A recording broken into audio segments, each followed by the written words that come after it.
Sakurayama Hachimang Shrine. At kasama natin ating mga kaibigan, mga katagor natin na tiga Tahara. Yan sila mga kaibigan katagor. Nakaplano, 3 yung pupuntahan natin. Samahan nyo kami mga kaibigan katagor sa pamamasyal dito sa bandang Takayama, Gifu.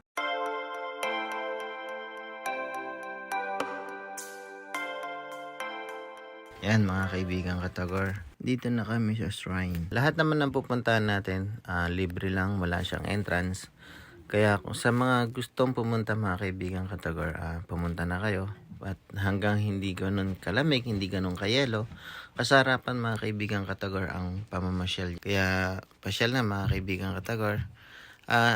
History pala nitong lugar nito, dito raw tinalo yung isang halimaw na 4 ang paa, 4 ang kamay. Kaya pinuntahan natin to mga kaibigan katagor kasi pampaswerte daw tong lugar nito sa pagpasok ng bagong taon. At muli samahan nyo kami na pumasyal.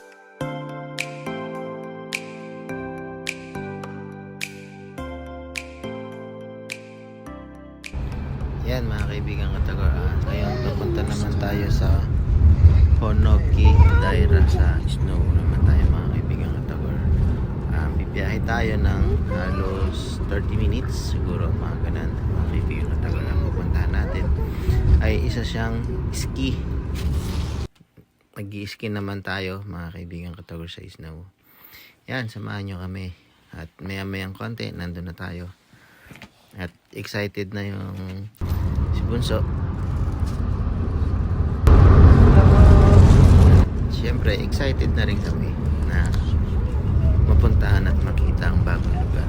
Yan, kung sa papansin nyo, may mga yelo-yelo na sa taas na bundok. Yan, mga kaibigan katagor. Pala, sobrang taas ng lugar. At yung ibang gustong pumunta rito, mga kaibigan katagor, suggest ko lang, kailangan nyo magpalit ng snow tire kasi dito sa lugar nito, hindi natin masabi yung pag-ulan ng yelo. At kung sakali man, mag-check muna kayo sa cellphone na kung mag-uulan ng yelo.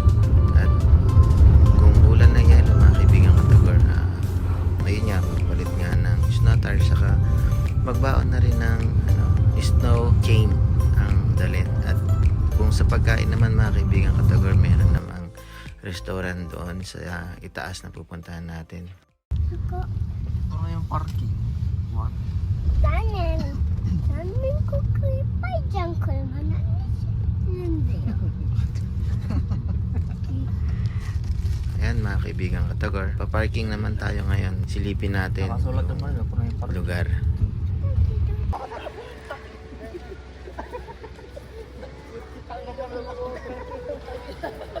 Ayan mga kaibigan katagor, ayan na, naglalaro yung ibang kasama natin. Kami, naglalaro din kami mga kaibigan katagor.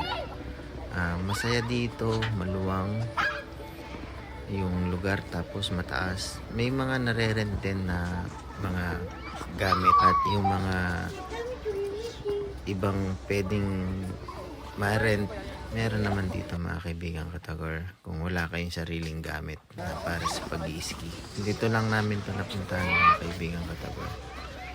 At na-excite din ako sa lugar.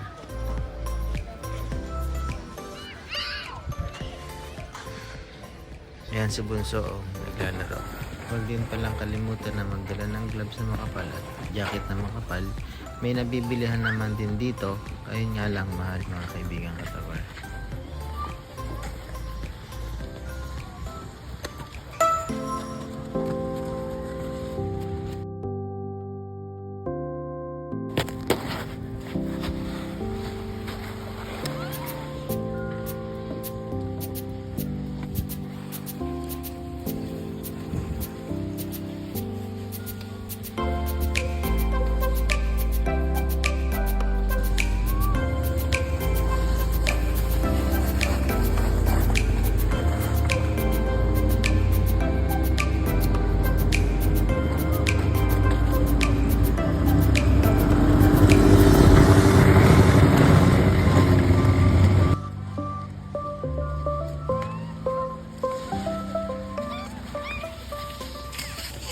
Sobrang nag-enjoy kami dito mga kaibigan katagor. At yung sled ng pambata, markila din kami. 300 lang siya mga kaibigan katagor. Yung ski na set is 3,000 yung set na arkila mga kaibigan katagor.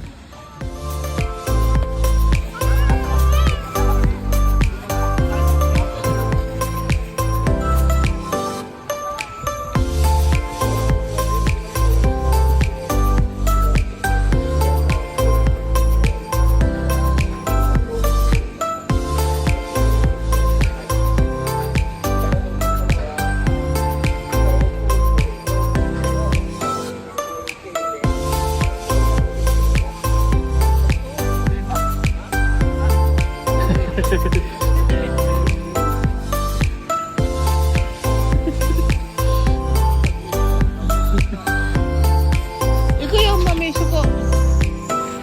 Tayo mami. Friends, tayo mami. Aray ko, aray ko. Kapila yun. Gaganon kasi pa mami. Ganyan? Opo, yung sako.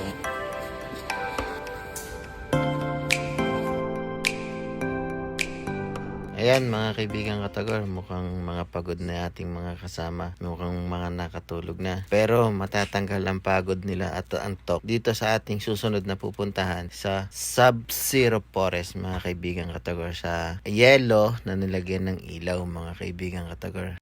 Nakarating na tayo.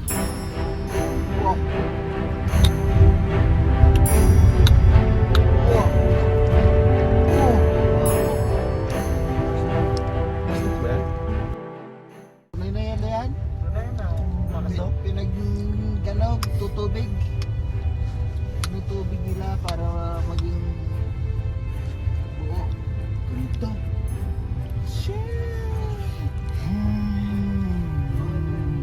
Aray. Talaga po. Pwede magkano din. Man-made pala to. Pero maganda yung man-made dito.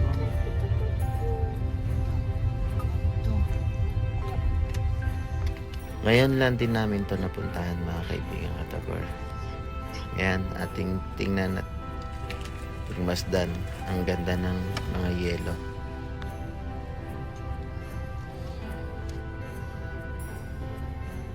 Yan kaibigan katagor ang itsura ng yelo pag hindi pa bukas yung ilaw.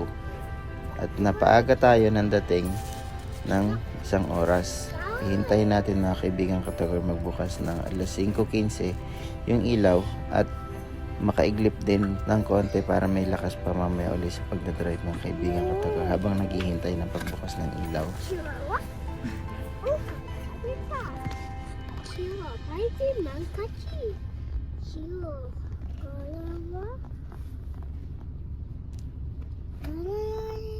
Ikang uhang ka. Bakay. Chili. Ayan mga kaibigan katagor, bukas na at pwede na tayo lumabas. Mas maganda pala siya pag may ilaw mga kaibigan katagor. Saktong alas 5:15 mga kaibigan katagor nung binuksan. Mga 1 oras din natin biniyahe ito galing doon sa ski area mga kaibigan katagor. At meron din namang restaurant dito at CR kaya wala rin naman problema sa pagkain at pagsi-CR mga kaibigan katagor.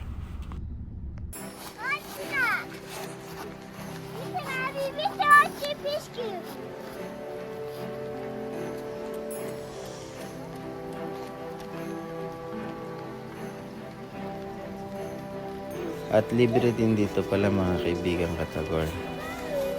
Maganda dito mga kaibigan katagor, lalo na sa may mga bata. At mag-i-enjoy ang mga bata dito mga kaibigan katagor. Hindi lang naman turista ang mga nagpupunta dito. Pati rin naman ang mga lokal at kamukha namin na dito nagwo-work. Pinupuntahan din namin itong lugar na ito mga kaibigan katagor.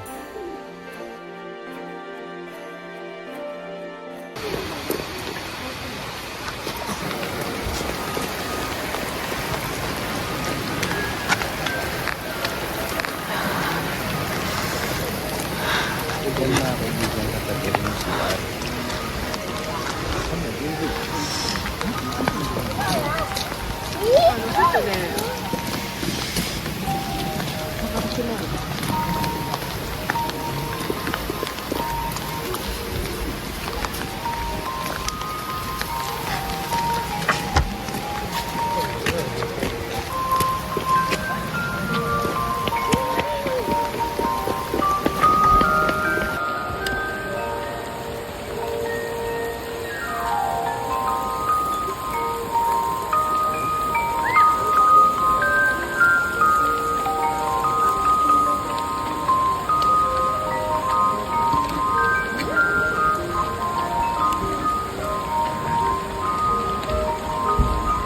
At yan naman mga kaibigan Katagor, yung restaurant na may ramen at iba pa. Ang ramen dito is nasa 800 yen pataas.